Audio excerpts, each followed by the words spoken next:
Shalom saudara-saudara yang terkasih di dalam nama Tuhan Yesus Kristus. Dimanapun kita berada, semoga tetap dalam perlindungan Tuhan. Perkenalkan, nama saya Meli Duni, mahasiswi Sekolah Tinggi Bible Pro HKBP Lagu Boti. Dan di sini saya akan menampilkan sebuah video yang berisikan renungan untuk kita semua dan semoga bermanfaat untuk saudara-saudari dimanapun kita berada. Terima kasih dan selamat menyaksikan.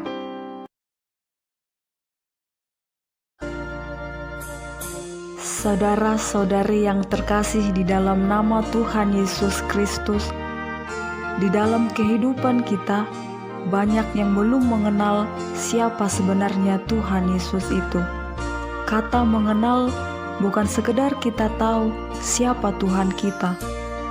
Mengenal merupakan suatu hubungan yang intim dan benar dengan Tuhan, yang secara otomatis disertai dengan pengalaman pribadi yang menghasilkan buah. Buah yang dimaksudkan adalah buah pertobatan. Di dalam Matius 3 ayat 8 dikatakan, "Jadi hasilkanlah buah yang sesuai dengan pertobatan." Jika seseorang berkata, ia sudah mengenal Tuhan, tetapi tidak ada buah pertobatan yang dihasilkan sebagai bukti pengenalannya, maka dapat dikatakan bahwa ia belum mengenal Tuhan, dan orang yang belum mengenal Tuhan berarti belum diselamatkan. Yang ada pada diri manusia saat ini tidak akan mampu mengenal Allah, karena manusia penuh dengan dosa dan telah jatuh ke dalam dosa. Di dalam Alkitab, Roma 6 ayat 23 dikatakan, "Sebab upah dosa ialah maut, tetapi karunia Allah ialah hidup yang kekal dalam Kristus Yesus Tuhan kita." Kita akan binasa tanpa Allah, kecuali kita percaya dan menerima janji keselamatan Yesus di kayu salib. Dalam mengenal Tuhan, kita harus menerimanya, diberinya kuasa supaya menjadi anak-anak Allah. Mengenal Tuhan secara pribadi akan menentukan kekuatan kita dalam mengiring Tuhan di dalam kehidupan kita. Mengenal Tuhan akan menentukan kita dalam menghadapi masalah dan pergumulan hidup kita.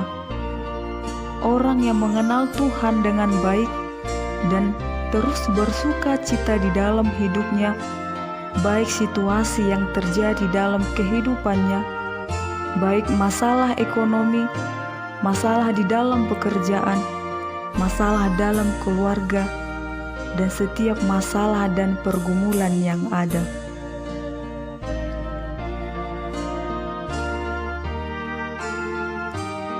Di dalam Wahyu 2 ayat 8 dikatakan, "Dan tuliskanlah kepada malaikat jemaat di Smyrna, inilah firman dari yang awal dan yang akhir, yang telah mati dan hidup kembali." Kematian Tuhan yang kita sembah di dalam kehidupan kita, Tuhan yang kita sembah bukan Tuhan yang mati. Dia juga bukan Tuhan yang tidak peduli tentang apa yang kita alami, tetapi Dia adalah Tuhan yang hidup dan Tuhan yang selalu menolong setiap hidup dan dalam setiap pergumulan yang ada. Datanglah kepada Tuhan dan mintalah apa yang kamu butuhkan di dalam kehidupanmu, karena Dia adalah Tuhan Allah yang menolong kita dan sanggup melakukan mujizatnya buat setiap kita. Tuhan yang kita sembah saat ini adalah Tuhan yang Maha Tahu. Tuhan kita adalah Tuhan yang mengetahui keadaan kita. Ia tahu apapun di dalam kehidupan kita. Ia tahu kesusahan kita. Ia tahu kemiskinan kita. Dan Ia tahu apapun di dalam kehidupan kita. Tuhan mengetahui orang-orang yang memfitnah kita dan juga orang-orang yang tidak suka dengan kehidupan kita. Tuhan tidak pernah meninggalkan orang yang sungguh-sungguh mengenalnya. Tuhan akan melimpahkan berkat-Nya dan Dia akan memberikan pertolongan pada waktunya.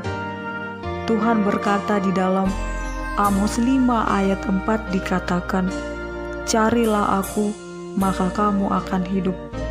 Karena itu, marilah kita sungguh-sungguh mencari dan mengenal Tuhan agar kita bisa lebih dekat kepadanya.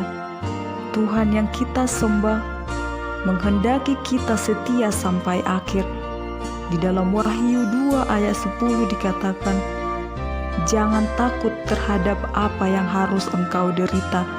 Sesungguhnya iblis akan melemparkan beberapa orang dari antaramu ke dalam penjara, supaya kamu dicobai dan kamu akan beroleh kesusahan selama 10 hari. Hendaklah engkau setia sampai mati, dan aku akan mengaruniakan kepadamu mahkota kehidupan." Untuk mengenal Tuhan, hidup kita akan berpengaruh besar, seperti berkomitmen untuk berdoa, bersaksi, mengikuti persekutuan dan melakukan penyembahan. Namun hal itu hanya terjadi jika kita menerima Tuhan dan janjinya dalam hidup kita. Kita harus menyadari bahwa jika hanya mengandalkan diri sendiri dengan segala yang kita miliki, maka tidak mungkin kita dapat mengenal Allah. Hidup kita harus diisi oleh Allah sehingga kita dapat mengenal Dia secara dekat dan pribadi. Amin.